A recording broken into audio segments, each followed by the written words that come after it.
destined to be a lawyer? I'm sorry? Were you destined to be a lawyer? I think so, because my uncle, who's now a federal judge, was a lawyer. My other uncle, Richard Curry, was an attorney. We had lawyers running in the family. Where'd you go to law school? Albany. Albany? Yeah. And then after that, came back here? Yes. Did you just hang up your own shingle? I did, yeah. Hung up my shingle in Lakewood and became a partner with Bob Booty and Wayne Herrick. Then after that became a partner with Lucian Ledestro. Practiced here all my life and became a trial lawyer and learned that Robert Jackson was one of the most successful trial lawyers in the area. Yeah, I have this history of Chautauqua County, and it does have some interesting descriptions of and stories about Judge Jackson. I'm looking now at Lucian Nowak, who said, "Some wag once said a judge is nothing but a lawyer with a steady income." And then he goes on and describes Jackson, Robert H. Jackson, a man who could walk with presidents and kings, let alone be a favored guest at Pearl Mesta's Washington parties, yet lived in deep fondness for the ground he first trod and the people he left behind. Yeah, he described one of our judges. He said, "What did he say that judge's name was?" "Ottaway," said the guard.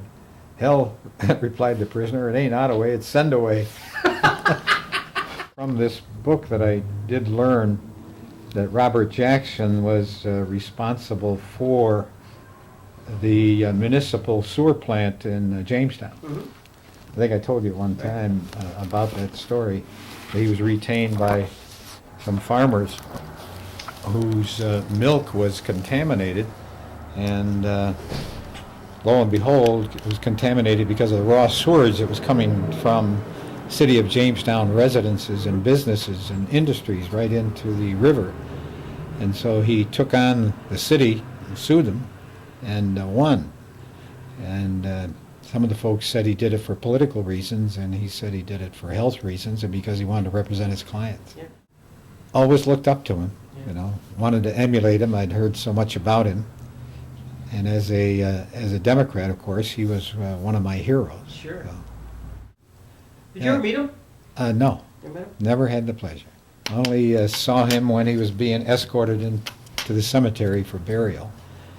And I was a very young lawyer. I'd just been admitted to the bar 2 years before that. Mm-hmm. Opened up my practice in Lakewood. And then he died. And you can imagine what it would be like for a young lawyer to see all of these judges come here and memorialize the death of Robert Jackson. No, I never saw him in life. Do you remember much about that particular day? My recollection of the day, that it was a sunny day, and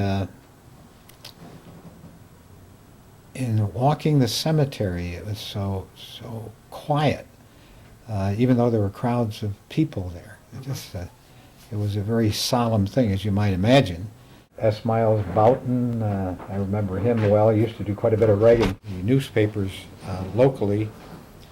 Samuel Alessi was my dad's attorney, and my dad wanted to buy in Cottage Park, and he learned that one of the restrictions was, in the deeds and in the record was something like, quote, "This property will not be sold to Italians, Polanders, or other undesirable foreign element." So my dad went to Sam Alessi, and Sam advised him that that particular clause was unconstitutional, and my dad could go ahead and buy the property.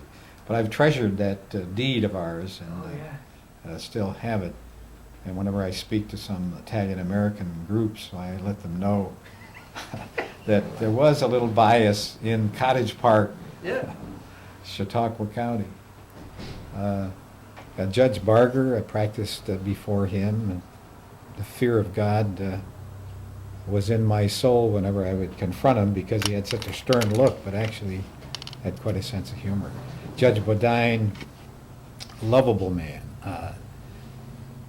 he stood tall physically and stood tall as a jurist. He had a tender heart,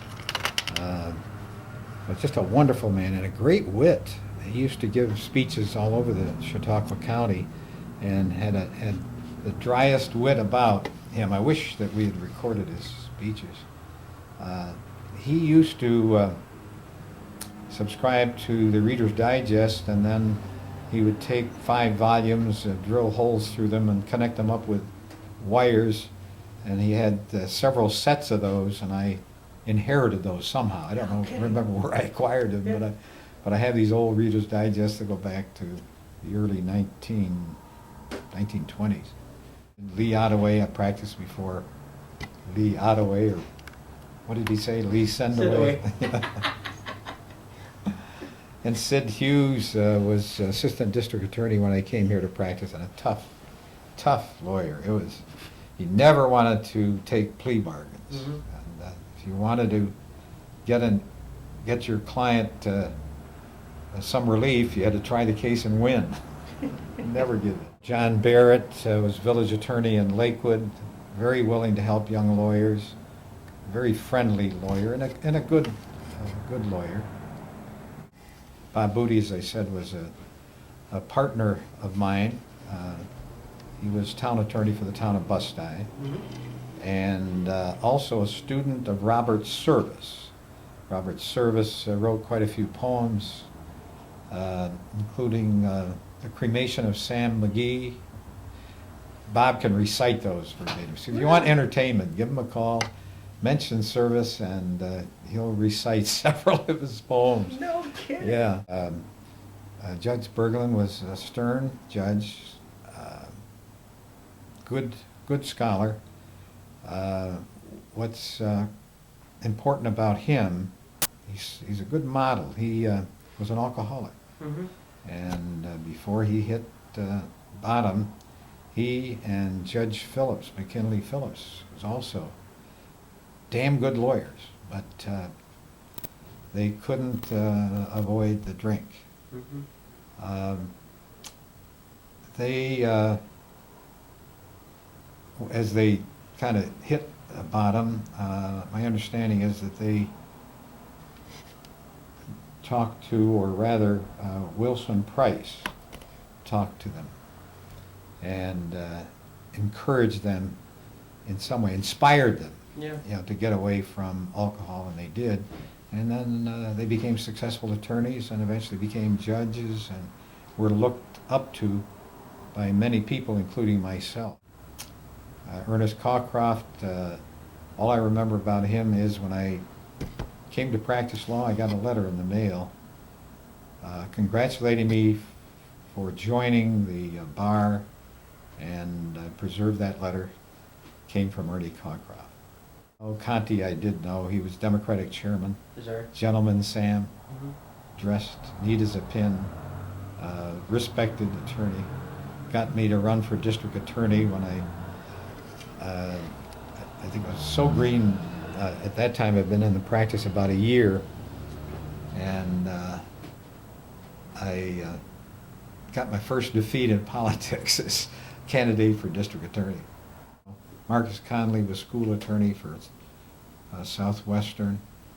Great sense of humor, incredible vocabulary, and always willing to help young lawyers. Sam Edson, another super lawyer. He was, I think, county attorney at one time, but or city attorney, I'm sorry, at one time, and county supervisor, served on the board of supervisors. Alton Erickson was a fierce, tough lawyer, wouldn't give an inch. Whenever you were in a litigation with him, you knew it, and you felt the scars. Wayne Herrick, I mentioned that I was associated with him in practice, and good man.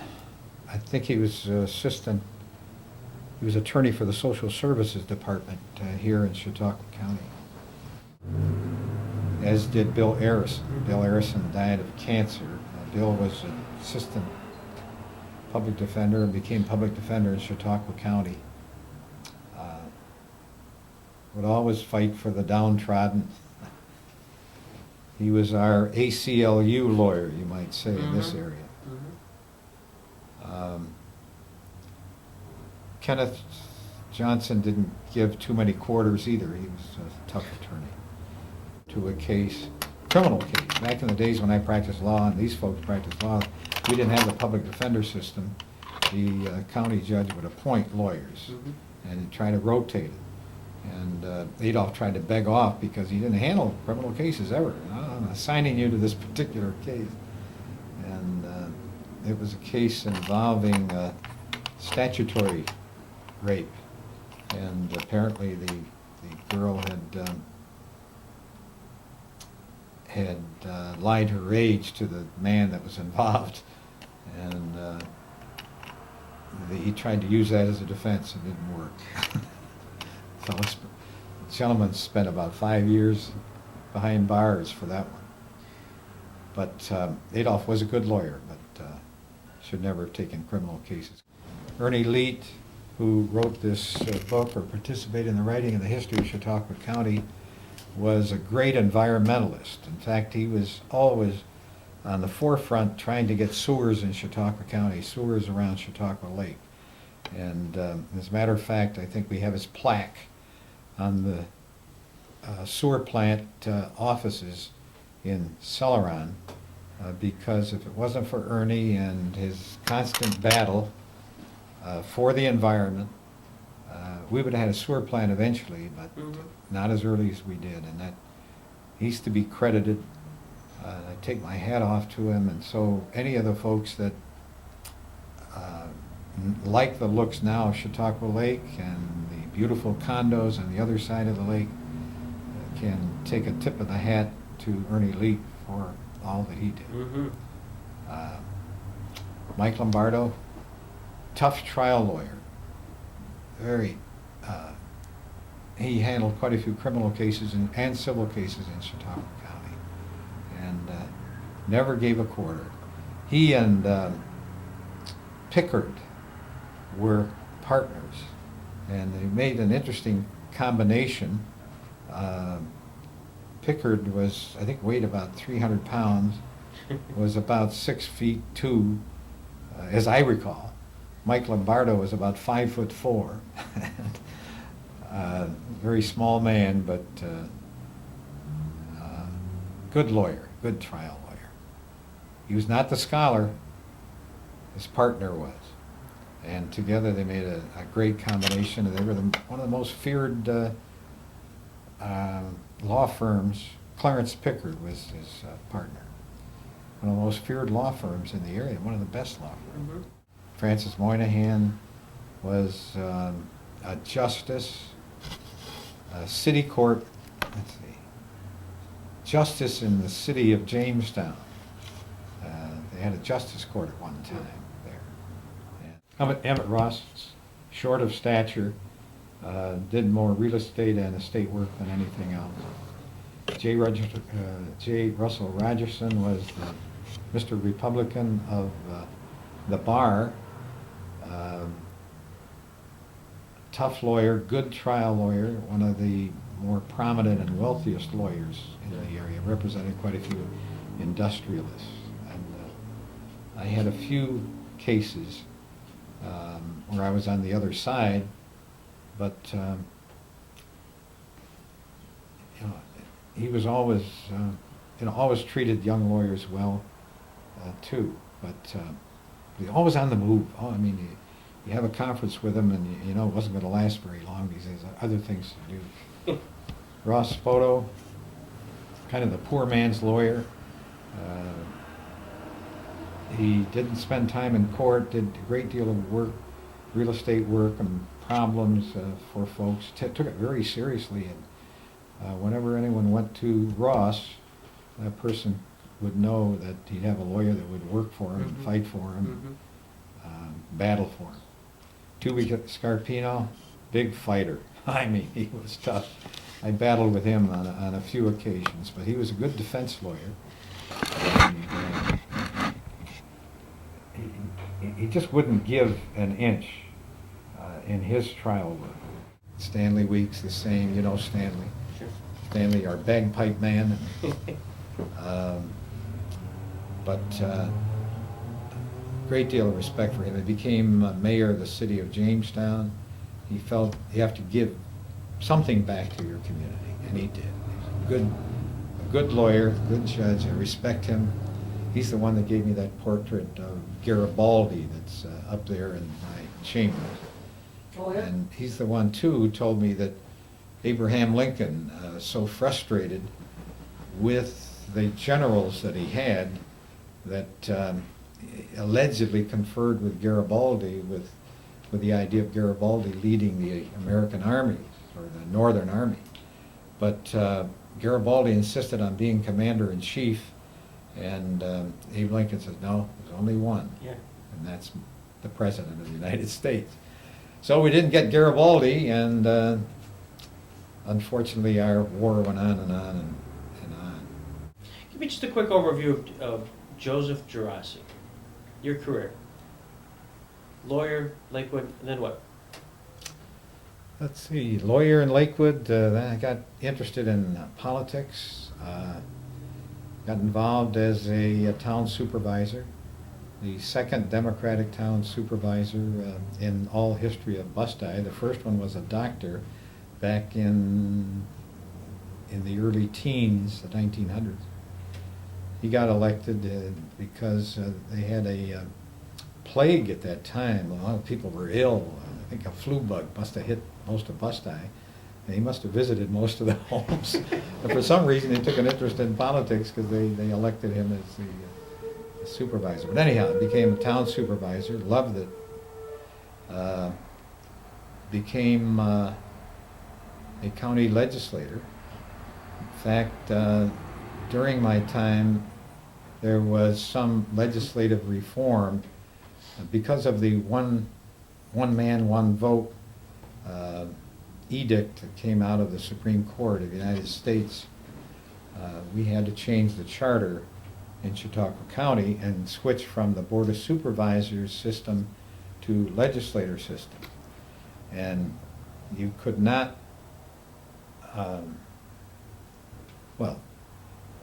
so I had to run for, the same year, run for town supervisor as well as county legislator on the same ballot, and along with Ted Smith. And we both were successful, and I won both positions, so I was a town supervisor and a county legislator at the same time. What was interesting about that is that I was one of the two parties that sued the county to reapportion the county. I was named as a plaintiff, or was a plaintiff, along with Dr. Glenn Ebersol. Mm-hmm. Once I got elected, though, to the county legislator, I was a plaintiff on one hand and then became a defendant on the other. But the county was reapportioned. We had a legislature, became chairman of the legislature.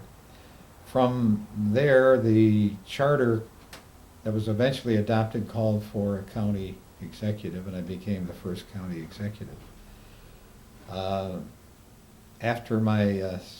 During my second term, Governor Cuomo was elected governor, and he asked, even though I had not supported him in the primary, he asked for support, and I didn't take any position, but he appointed me to be Commissioner of Agriculture in the state of New York. And I served in that position until he wanted to appoint me to a Director of Rural Affairs, a new office that was created to represent rural areas. And I served in that capacity. And there was a new office of mandate review, because from the time I was county chairman of the county legislature, I was always writing letters about state mandates, state mandates, state mandates. Well, when they created the Office of Mandate Review to review all state, federal, and local mandates, he asked me to serve in that capacity, and I did. Following that, I had learned through Judge Ricotta that he was going to retire and not be seeking the position. And Democrats locally asked me to seek that office, which I did, and here I am. What's your highlight? Oh, there are quite a few of them. You know, establishing a sewer system around the lake, establishing the landfill, even though Bill Parman and I took a great deal of abuse there. And a great deal, because one of the sites they were looking at was in Bustye, my town, and I was chairman of the legislature at the time. And but we had to play it neutrally. Environmentalist experts came in and said the site in Bustye really would not be feasible because it would contribute to the pollution of a stream if there was ever any overflow. So that was one of the highlights that I recall and take pride in. The sewer district I mentioned already. We were rather an activist administration. When we had such a dire shortage of physicians, we established a physicians recruitment program. Just a number of things that we got involved in that I'm quite proud of, just don't recall. Any regrets? No, not really, not really. I'm just so thankful I had all of these opportunities Sure. to serve. What'd your dad do? What was his livelihood? Dad, Dad, who never went beyond the second grade in Sicily, earned big bucks out there. He'd earn a pair of shoes and a clothing to clothe his body for a year. That was his year's salary, plus the food. He would take care of sheep and animals, other animals, and farms.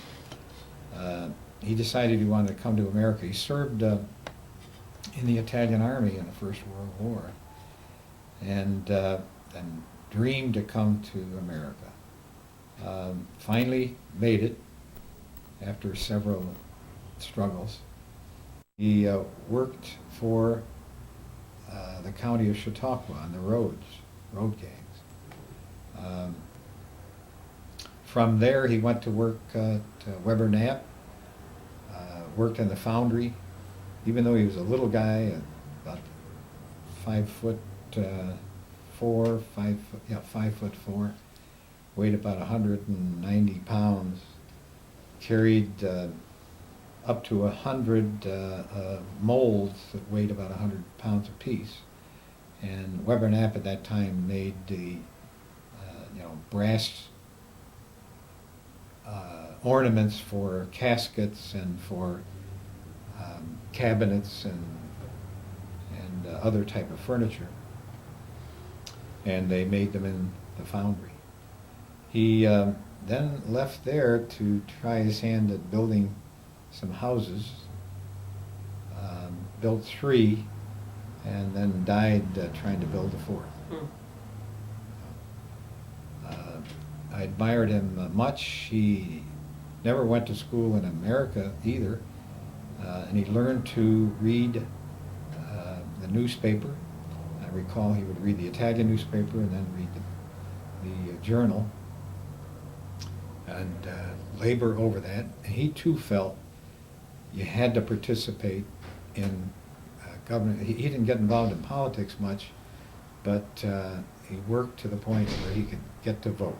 And he treasured that, never missed the opportunity to vote. Couldn't wait